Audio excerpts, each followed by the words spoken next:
কালকে রাত্রে বর্ডার সংলগ্ন একটা জায়গা আছে, ওইখানে একটা কাজের সাইট আছে, NPI land force authority of ইন্ডিয়ার একটা সাইট আছে কাজের, এটা পরবর্তীকালে বিএসএফ ক্যাম্প করবো। ওইখানে আমার ইলেকট্রিক্যালের কিছু ওয়ার্কার দুদিন ধরে থেকে কাজ করতে, তো কাজ করা থাকাকালীন এখানে কাল রাত্রে কিছু অজ্ঞাত পরিচয় ব্যক্তি এবং পরে নাম জানা গেছে, দুজনের নাম জানা গেছে। নাম হয়েছে একজনের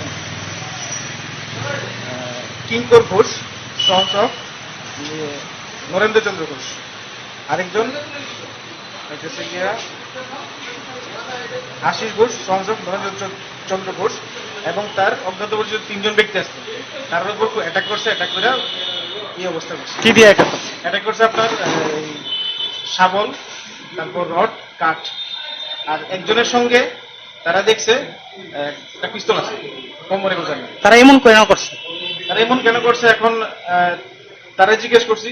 তারা জিজ্ঞেস করার পর জানা গেছে যে তারা তাদের ঘরে রাত্রেবেলা শুয়ে আসলো, তো তারা কি কারণে কি ব্যাপারে নিয়ে এই তারা অ্যাটাক করছে এবং এটা শুধু তারাই জানে।